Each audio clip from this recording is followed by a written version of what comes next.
Facebook ইউটিউবে ঢুকলেই দেখা যাচ্ছে যে সূর্যের তাপে অনেকেই ছাদের উপরে ডিম ভাজি করে খাচ্ছে। যেহেতু আমরা গ্রামে থাকি এজন্য ভাবলাম ক্ষেতের মধ্যে ট্রাই করে দেখি। প্রথমেই আমাদের ডিম জোগাড় করতে হবে, এজন্য ভাবলাম যে ডিম চুরি করে নিব। এদিকে আমরা মুরগির খামারে চলে আসছি ডিম সংগ্রহ করার জন্য। আমাদের ভাগ্য ভালো ছিল যে খোপের মধ্যে একটাই ডিম ছিল। ডিমটাকে নিয়ে আমরা দৌড় মারছিলাম, যেহেতু ডিমটা চুরি করেছি। আম্মু আবার না দেখে ফেলে। ডিম নিলেই হবে না, ডিম ভাজার জন্য যা যা লাগে সেগুলো নিচ্ছিলাম। তো এই হচ্ছে ফ্রাই প্যান এবং তেল, তো এইগুলো নিয়ে যাচ্ছিলাম। তো ক্ষেতের মধ্যে যেতে হলে আমাদেরকে বাঁশবাগান পার হতে হবে। বাঁশবাগান পার হয়ে আমরা ক্ষেতে চলে আসছি।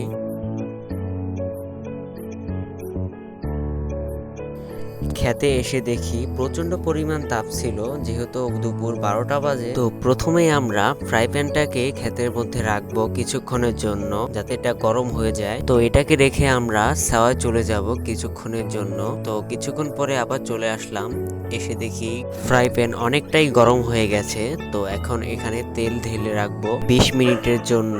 তো 20 মিনিট পরে আবারও ডিম নিয়ে চলে গেলাম ফ্রাই প্যানের কাছে। তো এসে দেখি অনেকটাই গরম হয়ে গেছে। তো এখন ডিমটা ফাটিয়ে এখানে দিয়ে দেখবো কিরকম হয়েছে। তো অনেকটাই গরম ছিল, এজন্য দেখতে পাচ্ছি ডিমটা ভাজা হয়ে যাচ্ছে। কি পরিমাণ রোদ দেখতে পাচ্ছেন, কত সুন্দর ভাজা হয়ে যাচ্ছে ডিম। আমাদের মতো এরকম করে কে কে ট্রাই করছেন কমেন্ট করে জানাবেন। আসলে আপনাদের সাথে মজা করছিলাম, ডিমটা আবার রোদে ভাজা হয় নাই। এটা আগে থেকেই ফ্রাই প্যানটা গরম করা ছিল, পরে আমরা ডিম দিয়ে দিয়েছি। তারপরে দেখতে পাচ্ছেন কি সুন্দর ভাজা হয়ে গেছে। ভিডিওটা ভালো লেগে থাকলে অবশ্যই একটা হাহা রিয়েক্ট দিয়ে উৎসাহ দিবেন এবং লাইক কমেন্ট শেয়ার করবেন। আজকের ভিডিওটা এই পর্যন্তই। সকলে ভালো থাকবেন, সুস্থ থাকবেন এবং পরবর্তী ভিডিওর জন্য অপেক্ষা করবেন। আল্লাহ হাফেজ।